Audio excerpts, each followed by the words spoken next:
Why do you have a brick on your desk? That that's funny. That is one of my very first. It's one of my very first coaching gifts. What? Yeah, I coached this freshman team back home, and I had this like speech that I actually ripped off of John Gruden on like this football speech about like how does a house get built? You build a strong foundation brick by brick. Okay.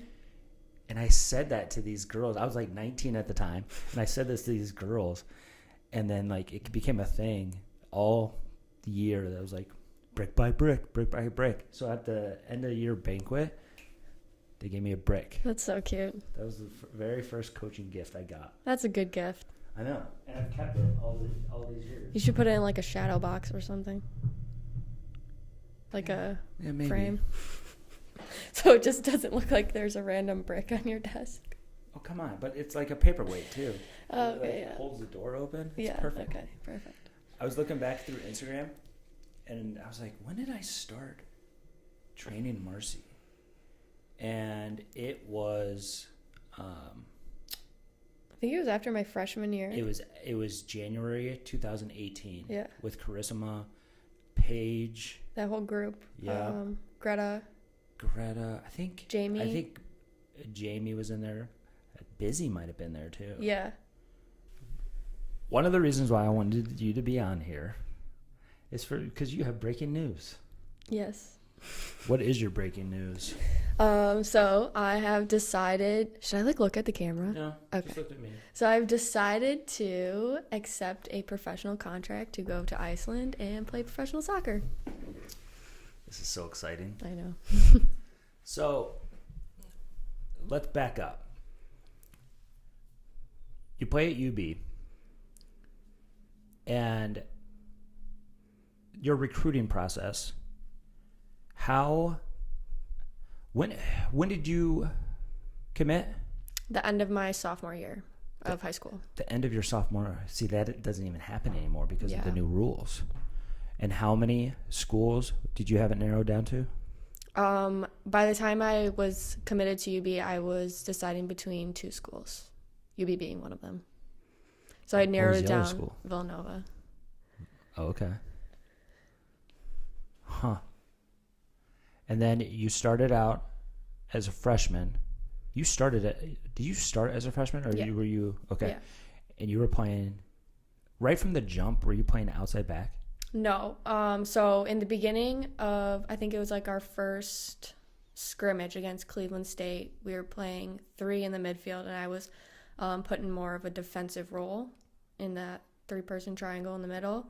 Mm-hmm. So that's where I started, and then our outside back got a concussion. Our starting right back got a concussion. So then I was thrown into the outside back position. And then I played there a couple games. First game I ever played outside back was against Ohio State. So I played there a couple games, and then by the time our outside back was back from her concussion, I was put back into the defensive mid position, and by that time we had switched back to 2-person midfield. Two center mids, defensive and attacking. So I was the defensive mid for the rest of the season. Okay. And then when did you move up top with Charisma? Oh, that would be my sophomore year. Sophomore year, 2018? Yeah, fall of 2018. That's when we played 2 forwards. And that was Charisma's senior year? Yes. And you guys were rocking. Yeah, Charisma and I definitely worked very well together because we were both like dynamic and running and behind and getting each other the ball behind the back line. Yeah. So it was helpful. And then after that year, you've been a forward ever since. Yeah, well, we switched formations. After Charisma had left, we switched formations to like a 3-6-1 kind of formation. So 3 back, box midfield, 2 outsides, and then the target forward. And that was Gianna would mostly play target forward, but I would switch in there a little bit depending on what we needed in that game. So I was either playing attacking mid, forward, or outside in that formation. Did you ever go to the coaches and say, that you were like unhappy playing outside back or playing a defensive role, or did it just happen naturally and they saw it and you know what, we're gonna make this switch?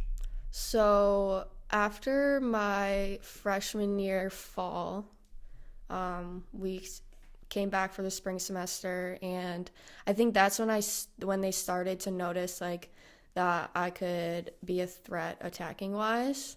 I don't know. I'm sure they always knew that because I'd been an attacking player my whole life, and that's how they recruited me. But it's what the team needed at the time, so that's why I was put in more of a defensive role, and I was fine with that because it's what the team needed. But after the fall of my freshman year, I started to kind of make more of an impact attacking wise in practices and stuff like that. And the coaches always knew that I wanted to play more of an attacking role because I'd voiced that beforehand. But like I said, it's what the team needed at the time, so I was fine with playing defense. But then my opportunity came where I was able to move up, and then it happened the next fall. So that's when Carson and I played together for forward. How did you voice that opinion prior? When you were through the recruiting process? No, like it was my freshman year preseason, and my coaches at UB are very personable, very approachable. So I was never like nervous kind of telling them how I felt about like certain positions and certain things that I was doing throughout the games and trainings and stuff. So I was able to like kind of freely voice how I wanted to be more of an attacking role. And then they obviously told me like, this is what the team needs right now. So like, we expect you to do this. And that's why I was okay with it because, you know, you gotta be a team player. And as a freshman too, like I obviously understood that I had to put my time in and work my way up to kind of say, I want to play this position. But yeah. And then Casey, the assistant at UB, is the one that put together your highlight tape that you sent out. Yeah. Well, you had Matt Waddington send out to one of his old teammates that was coaching in Iceland. The assistant coach, yeah. That's so okay. You talked off camera. You talked about Henrik. Mm-hmm. That he coached you at BSA. BSA, yeah. And then, were you part of when they merged with Flash? Did you play so for my Flash? whole BSA team went to Flash when we were U17, so juniors in high school. So that's when my whole team went over, and that's when Flash kind of like started the whole club, like older than junior academy. Yeah, tried to get into the ECNL and whatnot. Yeah. So my first year at Flash, we weren't in the ECNL, and Henrik was coaching the younger age than me. This is 2016? 2016. 2015, 2016. Yeah. Okay. And then the following year would be my senior year of high school, and that's when we were in the ECNL. But Henrik wasn't my coach at Flash, just BSA. You had Aaron. So my first year at Flash, we had Daniel, and then a couple months into that season, Daniel got the opportunity at Ohio State. So that's when Aaron jumped in as our coach because Daniel left to go to Ohio State. Yeah, and then I thought Villanova, but then he wasn't at That was Villanova afterwards, yet. Yeah. He wasn't at Villanova yet. Yeah, and then my senior year, we had Rob Ferguson as our coach, who's at Cornell, I'm pretty sure still. Yep. We have Abby Bashara and Marin Kingsley, who's going to Cornell. Yeah, nice. I'm trying to get Abby to go to the tryout for the second team tomorrow, but really? I was trying to text Nikki, and it was I didn't know if it was invite only or. Did she fill out the interested player form? Where is that? Is that on the website? Yeah. Okay, I'll send that over to Abby. Yeah, because that's how Nikki will contact her. I'm interested to see who shows up tomorrow. Let me know if Ella shows up. Okay, I will. But so you got Henrik, you got Wads, you got Casey and Burke, obviously. Mm-hmm. How many coaches have had an impact on you in your career? Like a valuable, because my philosophy is it takes a village. Yeah. It's not one coach that gets a player there. It's collective. And I don't believe in a player having one coach, one voice. Mm-hmm. You know what I mean? Yeah. I mean, I would honestly say that every single coach I've had has had a valuable impact on me, whether I had a positive or negative experience with that coach. To me now, every experience was valuable because I learned from it. Even starting back when I first started playing soccer, I had Brian Allinger was my coach, and he was my house soccer coach for Grand Island. And after practice one day, he told my mom, like, hey, this girl's good enough. Have her try out for travel. And that was like kind of the start of my soccer, my passion, love for soccer, I guess. I don't know. When I found out I was good enough. How long did you play in Grand Island, in like Grand Island youth? So house soccer I played because that was like the only thing available for me when I was that young. And then I started travel soccer when I was 8 years old. And then I played on the U10 team. And then when I was 11 years old is when I went to Empire and started playing Premier. Who's your coach at Empire? Rob Jackman. Oh, okay. Who's now at Flash? Mm-hmm. You've had a lot of coaches. I did have a lot of coaches. It's good. So then Casey made the highlight tape. Mm-hmm. Did he end up like putting rings over and like? No. So that was. You just sent the tape. Yeah. To Matt, and Matt sent it on. So Casey, That's great. When he finished the highlight tape, we didn't put like the arrows or anything where I would be, but he sent it to Matt anyways, just so Matt could look at it for fun, I guess.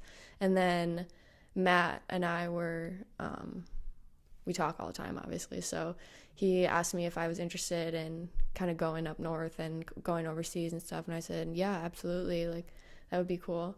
So he said that he told me that he had one of his former teammates, his friend, was the assistant coach of a team in Iceland. So we were actually training, and this is happening while we were training. So I was like, well, did you message him? Like, whatever? Like, did you tell him about me?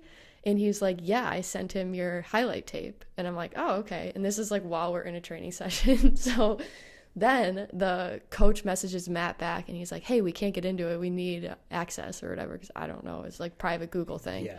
So I step out of the drill we were doing, text Casey real quick. He's on vacation. I felt so bad. But I was like, hey, can you grant access to this so the guy can look at my highlight tape? And then he did. And then the coaches in Iceland ended up liking my highlight video. And I guess they were able to pick me out in each clip and watch it, and they liked it. And it's really good of Casey to. I know what goes into highlight tapes. Mm-hmm. Those take a long time to make. Yeah. But I think more and more college coaches need to do that. This is one of the first times that I know of that a college coach made a highlight tape for a player and helped that process. Yeah. And that's kind of the role of college. Needs to be the role of college soccer coaches, because look at like Nick Saban in NCAA championship on Monday. All those guys are going to the NFL, and Saban helps those guys get into the NFL. Mm-hmm. More opportunities need to open up, especially on the women's side, for professional soccer. And I think we're headed to a place where all the ECNL clubs are going to have their own professional UWS team. I don't know if that's mandated, but it's just happening way too much that these ECNL clubs are tying in with UWS. Yeah. And I told, on my last video with Carissima, I told her, I was like, I won't be shocked if Flash does something in the UWS by themselves or merges with FC Buffalo and do something together. Yeah. I mean, when Flash had the UWS team, I think like it could have been really great how FC Buffalo is, but it was just the lack of commitment from the whole roster, Yeah. Like we were such a good team, but if there was more commitment from the whole roster, it could have been really great. We would have definitely won more games than we did. But even still, like the competitions, it was there and it was around here, and it would be very valuable for club teams to have a UWS team, because there's so many good players in youth soccer that don't always get the opportunity to be seen at that level. And a soccer player So you're 23. 22. I'll be You're 23 in 22? March, yeah. I'm 23 in almost March. 23. So get this. A soccer player doesn't reach their prime until they reach the ages between 24 and 27. You're 2 years out from the best that you're going to be. Yeah. So think about that, right? Mm-hmm. But then think about how many players you're going to be that you've graduated with or that have previously you've played with that aren't at UB anymore. They're done. Mm-hmm. They're playing, maybe co-ed, maybe, Just for fun, yeah. But just for fun. And it just sucks because we don't ever get to see a player at their best because they're already done playing, 4 years before their prime. Mm-hmm. It's ridiculous. And I think that's what, tying that all in, that's where college coaches need to promote their players to try to keep on playing. Yeah. It's also tough, though, because a lot of people, want to be done after college, they're satisfied and everything. And that's how I thought. That's how I was.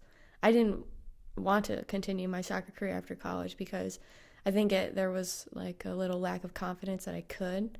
But then once my senior season was coming to an end this past fall, I came to the realization that I didn't want it to end because why would I stop doing something that I love so much? Why would I stop that? I don't know. So then luckily, I was still on the fence about it. And then luckily Casey wanted to meet with me and he just asked me do you want to continue your soccer career? And I said, yeah, I think I do. So that's where this process kind of started. He started helping me since then. That was after my season. So how many seasons did you actually get because of the COVID year? Did you get 6 seasons? So freshman year? Freshman, sophomore, junior year. And then my senior year got postponed to the spring. And then fifth year. So it was honestly 4.5 because the spring season was not a full season. Right. But that was my best season I've ever had. That spring season. Yeah, that spring season was the most fun and the best semester of soccer that I've ever had. When you didn't have soccer in the fall of 2020, COVID year, were you guys still training? Yeah, we were training and lifting every week. We were training normal, 4 or 5 times. It was our spring season, honestly, is reversed. So we were training 4 to 5 times a week with lifts, and then to mimic a game day, we had game nights, just inter-squad scrimmages, and thankfully we had enough players to do that. So we play 11v11. We put our jerseys on, did separate warm-ups, had warm-up music, had team talks in the team room. So we tried to mimic a game day and a night game as much as we could, and those were definitely beneficial because they were competitive and we kept score and kept track of wins and stuff. Do you think that training that much going into that spring season is what catapulted you into having the best? Me personally? Yeah. And your team too. If you didn't get robbed by the MAC.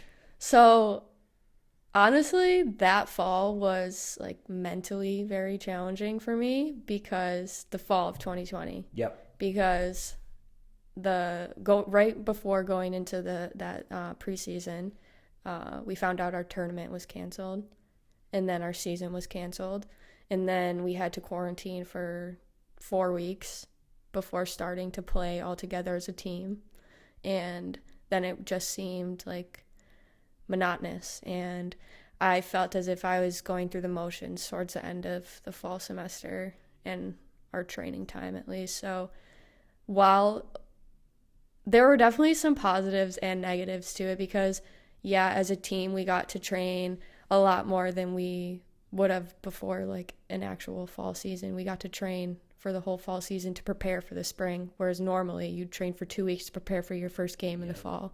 So that was beneficial for the team. But personally, I did have some mental struggles with I don't even know how to describe it. I just went home from practice and I was oh, whatever. Like, I did bad. I don't care. And then, like, you need the game. Yeah. To get. Yeah. Like, the game is your grade. Yeah. Like. Yeah. It's the test. The game is the test. And while we had our, like, inter-squad scrimmages and our game nights and stuff, there was still a lack of, like, that feeling of a game day.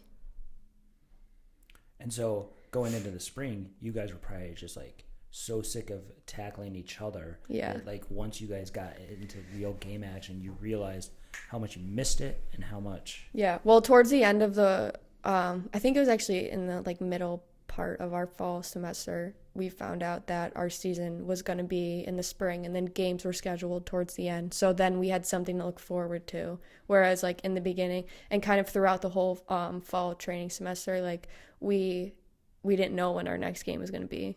And then once those games were scheduled, I think there was, like, kind of a flip in the mentality of myself and my teammates too. Like, okay, now we know what we're working for. We know when we have to be ready and that kind of thing. So that definitely helped the mindset and mentality of the team a lot. So when do you leave? April. Beginning of April. April. As a foreigner, I can't go until April 1st. Really? Yeah. So are all their domestic players already going to be training? They're training now, yeah. They're training now? Mm-hmm. Oh, okay. Yeah. They're doing, like, preseason games and stuff like that. Do you know how many foreigners are on the team? No. Definitely one, me. So last year there were 2 Americans. But there's 2 also Americans. a couple people like from Norway that Yeah. often go to Iceland, and I'm sure Ireland too, because it's close enough. So this team was in the second division, and then they won the second division and got promoted into the top flight. Yes. It's awesome. Yeah. This is so exciting. It's so exciting. Now, you're coaching with Matt. You're coaching at Flash, little youngins. Mm-hmm. Now you're going to be coaching as well, or helping out with their youth academy? Yeah, so that's part of, like, the contract, and that's, like, kind of included within the salary. I cannot wait. I can't wait until you get back. We're going to do a recap. And obviously we're going to talk about the playing, but I want to talk about the coaching aspect too, because how different it is. Iceland, over the last, several big tournaments, they've performed at a very high level. So what U.S. soccer usually does is they go and copy the next hottest thing. When Spain was dominating the world, we copied Spain. When it was Germany in 2014, we copied the Germans. When Iceland, came onto the scene in like 2018, 2020, we were like, oh, all these coaches had to fly to Iceland to try and figure out what are they doing. Mm-hmm. But supposedly, they have like the most UEFA A license coaches per capita, and most of their youth coaches at least have like a B. You should try and get some of your licensing while you're there. Yeah. And see if they'll pay for it, because you'll come back. Let's say you play 2 or 3 years. You'll come out of it not only having that life experience, but you'll also have come out of it with maybe a UEFA A. Mm-hmm. And then you can coach anywhere in the United States with that. Mm-hmm. And then anybody would want you. I'm not sure that there's very many American women that have a UEFA A. A lot of them have a USSF A, but a UEFA A? Different, yeah. If you think that you want to coach, and continue with Matt when you get back, or continue at Flash when you get back. Mm-hmm. All right. You ready to go train? Yes.